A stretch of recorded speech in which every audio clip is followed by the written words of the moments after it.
Olá, boa noite e a paz a todos. Chegando para a leitura de um versículo da Palavra de Deus, encontramos no Evangelho de Jesus Cristo, escrito por João, no capítulo 13, o versículo de número 21.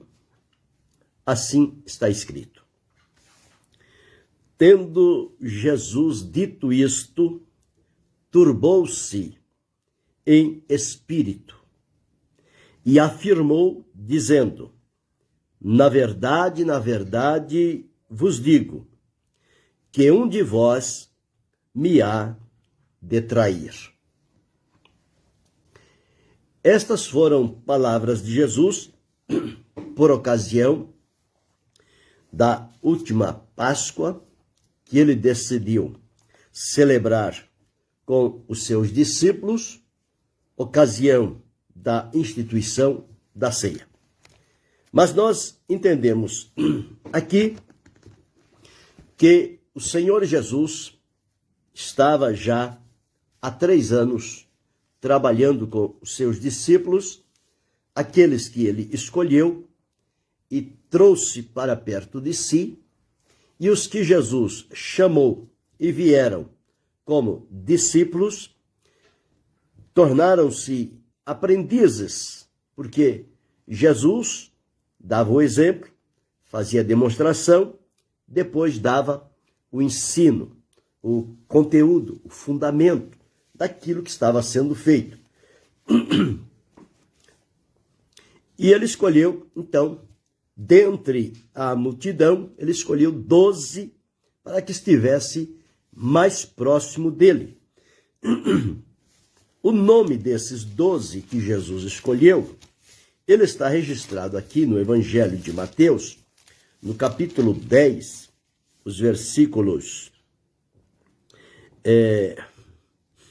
2 a seguir, diz assim: Ora, o nome dos 12 apóstolos são estes: o primeiro, Simão, chamado Pedro; André, seu irmão, filho de Zebedeu; André, seu irmão; Tiago, filho de Zebedeu; e João, seu irmão; Filipe, Bartolomeu; Tomé e Mateus, o publicano; Tiago, filho de Alfeu; Lebeu, apelidado Tadeu; Simão cananita; Judas Iscariotes, aquele que o traiu.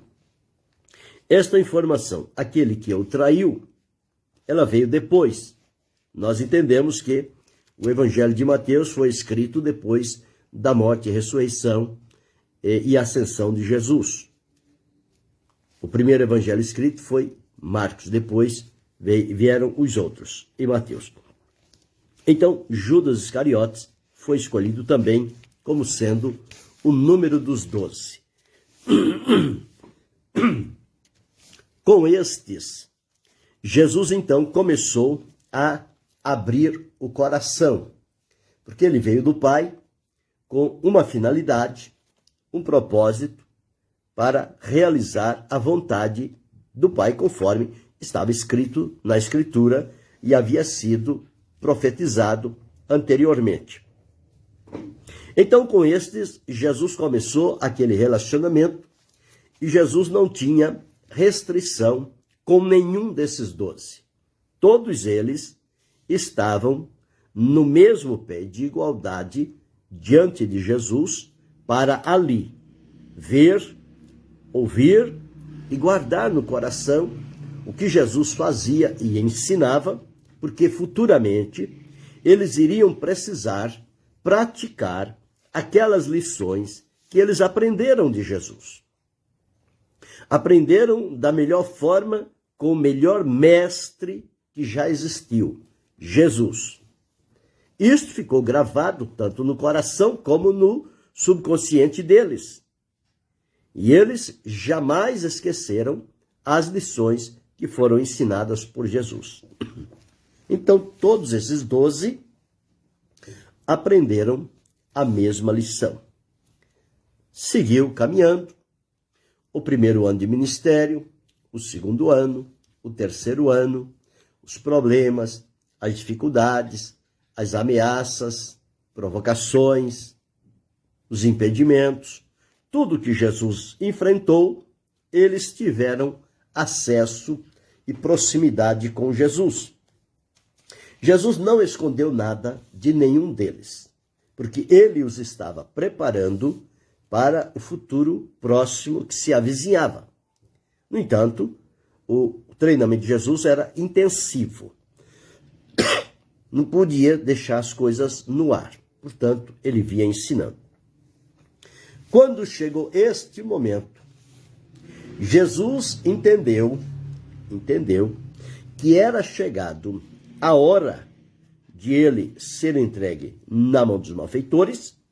Então Jesus revela diante dos discípulos, naquela ocasião daquela ceia, daquela festa da Páscoa que eles estavam, que Jesus parou por um momento, pegou uma bacia de água, pegou uma toalha, lavou os pés dos discípulos e enxugou-os, de todos os 12.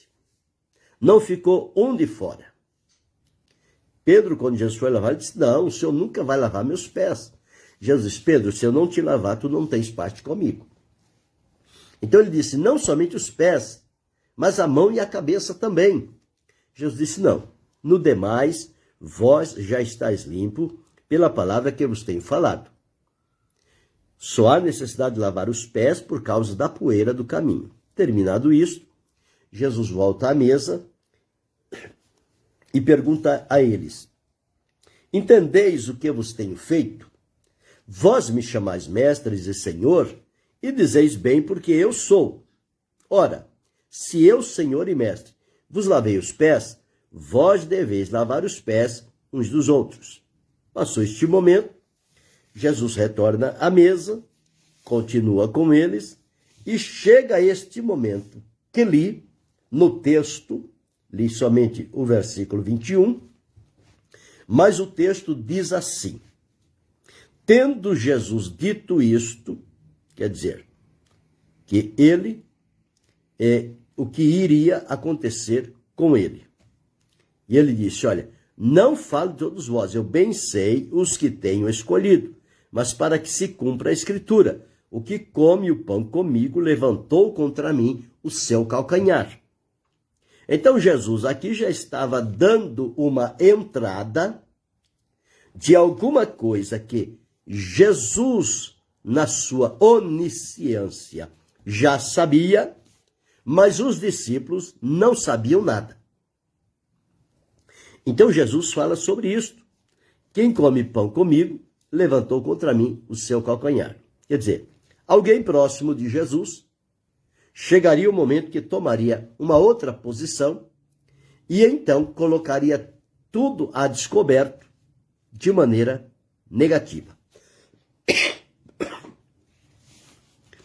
E aqui então ele diz, tendo Jesus dito isto, versículo 21, turbou-se em espírito e afirmou dizendo, na verdade vos digo, que um de vós me há de trair.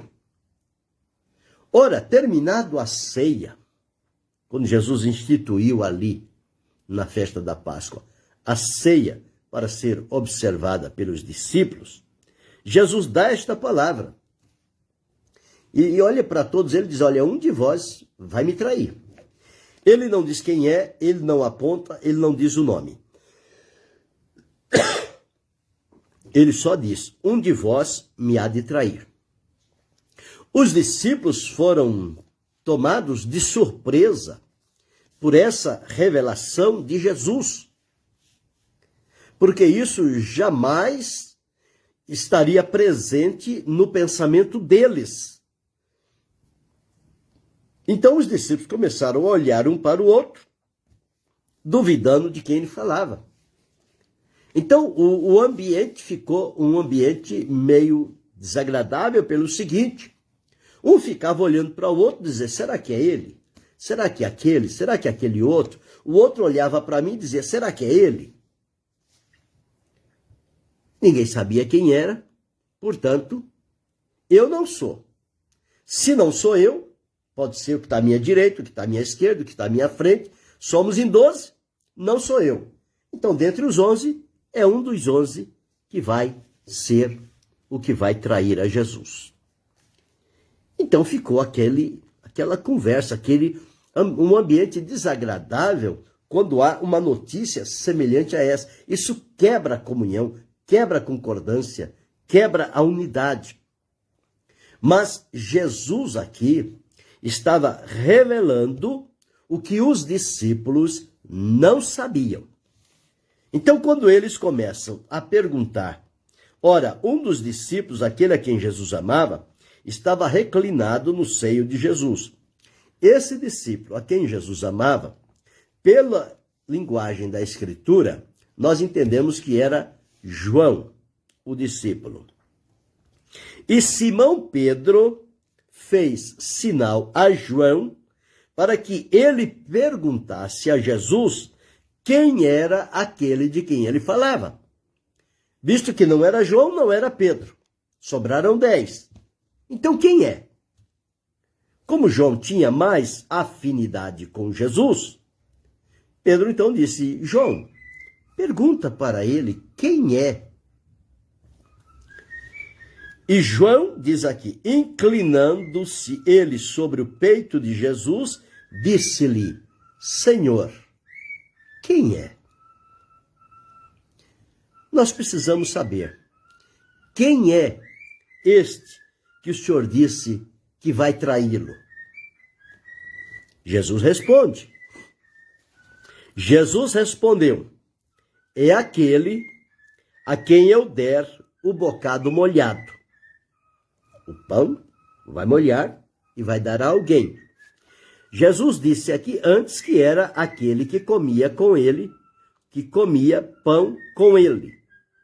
Um outro texto diz, no seu prato. E agora ele diz aqui, é aquele a quem eu der o bocado molhado. Então, com esta informação, todos agora ficaram atentos quem haveria de receber o bocado molhado. E observe, e molhando o bocado, o deu a Judas Iscariotes. Deus abençoe a irmã Danila Nicásio.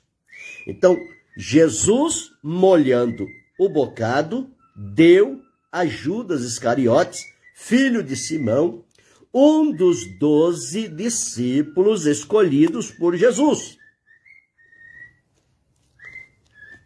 E disse a ele, agora Jesus não disse aos outros, disse diretamente a Judas. E após o bocado, entrou nele Satanás. Veja, aquilo estava inoculado, estava oculto, ninguém sabia, tinha-se uma noção, porque Judas cuidava da bolsa, e diz os evangelhos que ele tirava dali o quanto ele queria, portanto, ele não era leal, mas até neste momento ninguém desconfiou que fosse Judas. Mas quando Jesus molha o bocado e dá a Judas, então, como as coisas estavam para acontecer, havia chegado o momento, então diz, molhando o bocado, o deu a Judas Iscariote, filho de Simão. E após o bocado entrou nele Satanás. Os discípulos não viram, não perceberam Satanás entrar em Judas. Mas Jesus viu e percebeu. Jesus via coisas que os discípulos não viam. Observe quando Jesus mandou os discípulos numa cruzada de 2 em 2 e pregar pelas cidades, pregar, curar, ressuscitar, limpar os leprosos, enfim, o trabalho. Eles foram, fizeram e voltavam alegres e radiantes. Jesus disse, não vos alegreis, porque os demônios se vos sujeitam. Alegrai-vos antes, porque os vossos nomes estão escritos no livro da vida. Aí Jesus diz uma coisa que eles não sabiam. Jesus diz, eu via Satanás como um raio cair do céu. Jesus viu. E aqui, neste caso, quando ele deu o bocado a Judas, ele percebeu, ele viu na sua comunhão o diabo, ou Satanás, entrar em Judas. Uma vez que Satanás entrou em Judas, significa que aquilo que Jesus tinha dito confirmou-se diante dos discípulos. Para Jesus não precisava confirmar. A palavra de Jesus era certa. Mas para os discípulos precisava haver a confirmação. E ela se confirmou aqui. A partir deste momento, os discípulos entenderam quem era que havia de o trair. Então Jesus disse para ele: o que fazes, falo depressa. Como que diz? Judas, o que você tem planejado no teu coração, dominado por Satanás, faça depressa. Nenhum dos que estavam com ele à mesa compreendeu o que Jesus falava. Eles ficaram sem saber. Mas observe uma coisa. Judas saiu desta reunião, porque a coisa exigia pressa. Ele foi, sabia o que as autoridades, qual era o pensamento deles a respeito de Jesus e que decisão eles queriam tomar contra Jesus. Como agora o diabo, depois de 3 anos, caminhando passo a passo com Jesus, uma brecha abriu, o diabo entrou. E Jesus revelou. E disse: o que fazes, falo depressa. Então, aqui no capítulo 22 de Lucas, dos versículos 1 a 6, está escrito assim: estava, pois, perto a festa dos asmos, chamado Páscoa. E os principais dos sacerdotes e os escribas andavam procurando como matariam, porque temiam o povo. Quem eles queriam matar? Jesus. Estavam procurando Jesus para matá-lo. Jesus estava incomodando aquelas pessoas. Entrou, porém, Satanás em Judas, conforme Jesus disse aqui, que tinha por sobrenome Iscariotes, que era do número dos 12, era chamado apóstolo, fazia parte do colégio apostólico, tinha todo acesso a Jesus. E diz aqui: e foi, quando entrou o diabo nele, diz: e foi e falou com os principais sacerdotes e com os capitães, como lhe entregaria. Ele sabia que os sacerdotes, os escribas, os capitães, estavam procurando um meio de matar Jesus. Judas ofereceu-se para fazer esta ponte entre eles e Jesus. E diz aqui: e falou com os principais dos sacerdotes, com os capitães, como lhe entregaria, os quais se alegraram e convieram em lhe dar dinheiro.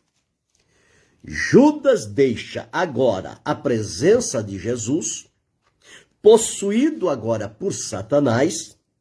Ele vai aos inimigos de Jesus, abre o leque, os inimigos recebem uma alegria que extravasam. Pronto, o nosso plano vai dar certo. E eles oferecem dinheiro a Judas. Judas amava dinheiro. Por dinheiro ele faria tudo. Como de fato ele fez por Jesus. E qual foi o dinheiro que deram a Judas? 30 moedas de prata. Este foi o valor pelo qual ele vendeu Jesus aos inimigos, os quais se alegraram e convieram em lhe dar dinheiro. E ele concordou. Judas concordou. Negócio fechado, acordo firmado, tudo certo. E buscava a oportunidade para lhe entregar em alvoroço. Para lhe entregar sem alvoroço. Ele queria fazer uma coisa sorrateira para não suscitar que as pessoas percebessem e não houvesse nenhum tumulto e Jesus fosse levado pelos principais do sacerdote, pelos capitões, pelos escribas, levado à morte. Judas se vendeu, fez isto. E deu para eles um sinal. Veja que astúcia. Como era noite, o momento em que eles chegaram para prender a Jesus, para que não errassem, Judas disse: olha, eu vou à frente, vocês vão atrás, e eu vou dar o sinal para vocês. O Messias, Jesus, o Mestre, é aquele que eu beijar. Quando eu chegar e me aproximar dele e o beijar no rosto, é este. Eles não teriam mais nenhuma dúvida. E foi assim que aconteceu. Só que quando ele chega e dá o beijo em Jesus, Jesus disse: amigo, com um beijo traz o Filho do Homem? Jesus mais uma vez confirmou que ele era o traidor. Então, lendo esta passagem, que quase não se lê, não se fala sobre este ponto, mas aqui Jesus enfrentou um dos momentos mais difíceis da sua vida como homem. Como Deus, nada disso influenciava a vida dele. Mas, como homem, você está há tanto tempo com alguém ao seu lado, partilhando, participando, conhecendo tudo a teu respeito. Não tem nada na tua vida que seja oculta àqueles que estão na sua proximidade. Quando as pessoas são mais próximos de nós, eles têm mais conhecimento de nós e da nossa intimidade. Os que estão distantes, não. Eles nos conhecem pelo longe, por ouvir dizer, por alguém falou alguma coisa. Mas quem está à nossa volta, estes não, eles conhecem por experiência. Eles estão ali, eles estão vendo, eles estão ouvindo, eles estão percebendo os sentimentos que nos dominam, de alegria, de tristeza, de angústia, de indignação. Tudo isso acontece. E as pessoas conhecem. Tanto é que quando alguém que tem esta afinidade com as pessoas olha no semblante da pessoa e diz: você hoje está diferente. Alguma coisa aconteceu e não é coisa boa, pelo que eu estou vendo. Por que a pessoa diz isto? Por causa da afinidade. Ela está tão próxima da pessoa que ela conhece pelo semblante da pessoa qual é a natureza do que está se passando no coração. E aqui diz: Jesus turbou-se em espírito. O espírito de Jesus se turbou naquele momento. Como quem diz, recebeu um abalo por revelar essas coisas. Mas ele precisava revelar. E este era o momento necessário. Agora, eu penso aqui, desde o primeiro dia que Judas foi escolhido, Jesus tratando com tanto carinho, com tanto amor, colocando em posição, dando-lhe responsabilidades, mas sabendo que no final ele venderia o seu coração para os inimigos. Se fosse eu, se fosse você no lugar de Jesus, o que nós faríamos? Sabendo que tem alguém na nossa proximidade, que está conosco, mas que no futuro breve vai levantar contra nós o seu calcanhar, vai nos colocar a descoberto, e isto perante inimigos. Qual seria a nossa reação numa ação como esta? Difícil analisar, porque nós não estávamos lá e aquilo não aconteceu conosco. Aquilo aconteceu com Jesus. E Jesus disse que foi para cumprir-se a Escritura. Mas que sofrimento! Um discípulo, um amigo, alguém escolhido, alguém da confiança, alguém que estava próximo, que por 3 anos esteve junto, mas que neste dia, quando Jesus revelou, deu o bocado, o caminho já estava aberto e Satanás entrou. Quando entrou, ele esqueceu do amor de Jesus, da compreensão de Jesus, do cuidado de Jesus, do respeito que Jesus tinha por ele. Tudo isso ficou por terra. E ele chegou lá e disse: o que vocês quiserem me dar, eu vou entregar. E tem mais. Eu não vou deixar vocês sozinhos. Eu vou lá e eu vou dar o sinal para vocês não errarem. Depois do caso acontecido, Jesus não ofereceu resistência.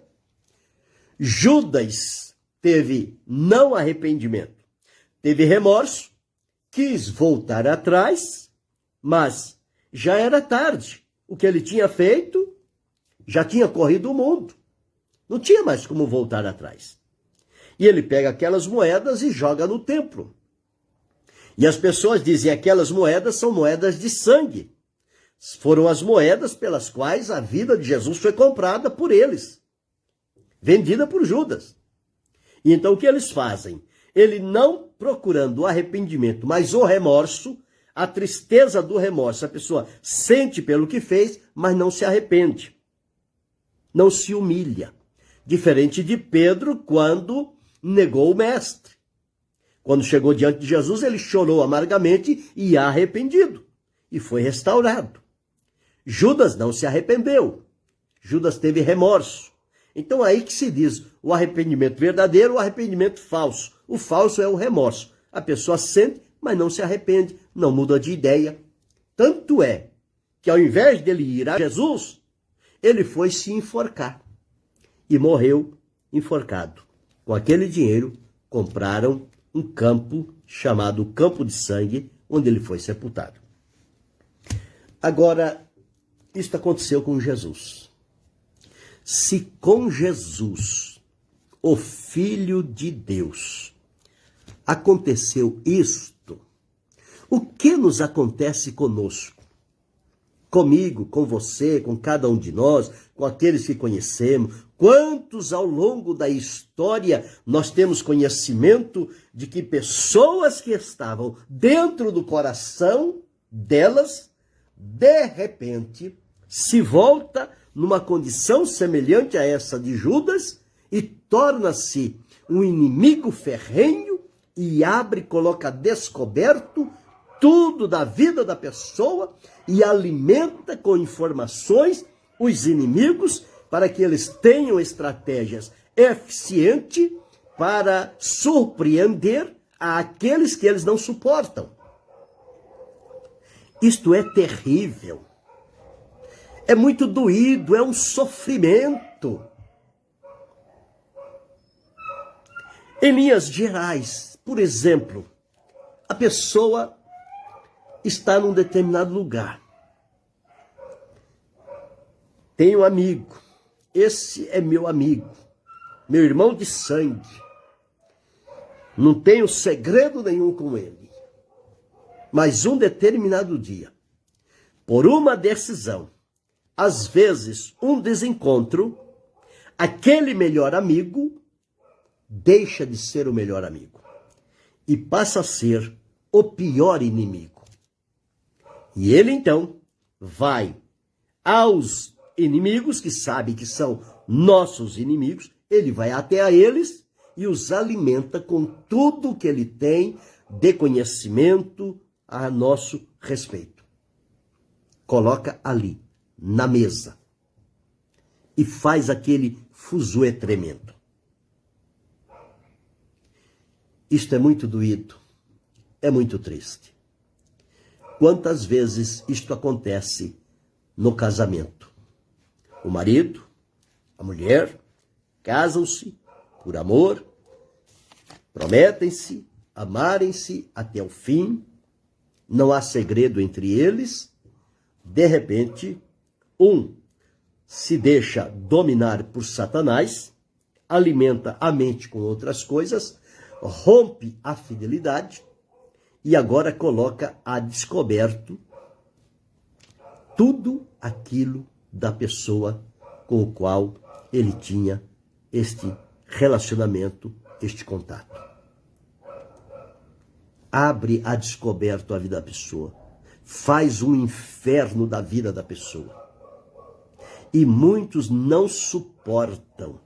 E de tanta tristeza e amargura, eles vão defiando até morrer. Por uma traição, por uma injustiça. Isso pode acontecer no trabalho, um colega de trabalho, a quem você tem toda a confiança, você não tem restrição nenhuma, abre tudo. Este é um perigo muito grande, mas em dado momento, quando há um conflito de interesses, este seu melhor amigo ou amiga rompe com você e te corta pelas costas. E você fica vulnerável. E os teus inimigos ficam aplaudindo aquele que era próximo e se tornou seu inimigo. E o que dizer no meio do povo de Deus? Onde mais isto tem acontecido. Pessoas trabalham juntas, unidas, por anos, décadas, enfim, por muitos anos, têm afinidade, têm comunhão, adquire confiança, não lhe fecha o coração, abre o coração. As pessoas têm conhecimento da intimidade de um, de outro, um conhecimento profundo, não tem nada escondido. Tanto é que quando alguém observa o outro ao longe, pelo olhar já sabe o que a pessoa está pensando. Pela maneira de se posicionar já sabe o que a pessoa quer dizer. E isso se adquire com o tempo, com a confiança, com a intimidade, com a unidade. Por estarem vivendo juntos e em harmonia. De repente, separa-se. Um fica aqui e outro vai para ali. E tornam-se inimigos ferrenhos. E começam a jogar pedra. Aquele neste, este naquele. E vira um tormento. Famílias sofrem. Pessoas próximas sofrem. A comunidade onde eles estavam servindo sofre também. Isto por quê? Porque não houve vigilância. E permitiu que Satanás entrasse no coração. E ele transformou o melhor amigo no pior inimigo. Nós precisamos ter cuidado. Visão de Deus, discernimento. Nós precisamos saber nos resguardar. E outra, trabalhamos com este, com aquele outro. Foi bom o nosso período de trabalho, foi em harmonia, foi em alegria, foi em comunhão, foi. Hoje não estamos nós trabalhando junto? Não, mas não somos inimigos. Então, por que levantar o calcanhar contra aquele com quem trabalhamos e trabalhamos muito bem? Como agora estamos distantes, então eu posso falar daquele outro.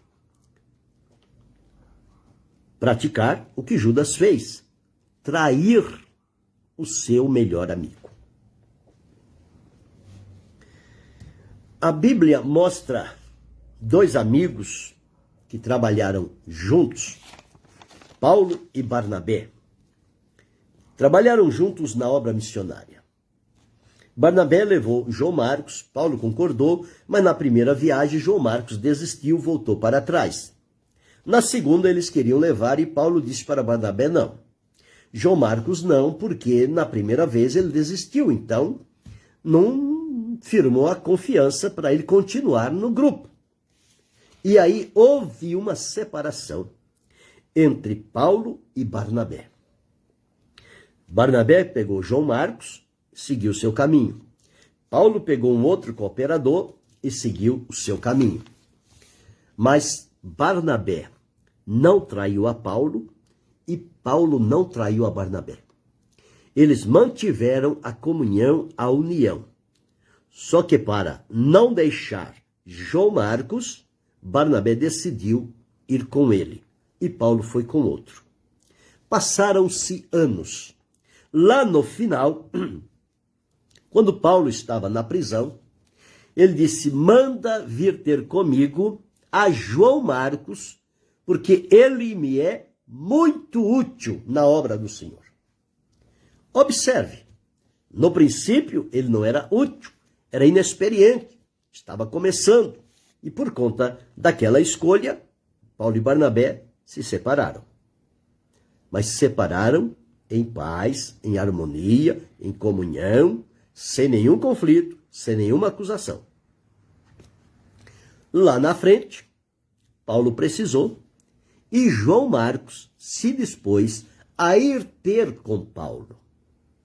Então revelou-se que entre eles não tinha problema. Seria bom se em todos os lugares acontecesse desta forma. Não dá para trabalhar juntos, não dá para continuarmos. Um segue por aqui, outro segue por ali, mantém a amizade, mantém a comunhão, mantém a restrição e mantém o segredo. Qual é o segredo? O segredo da vida que vocês viveram junto, de comunhão, de amizade, de confiança, de segredos que partilharam entre si.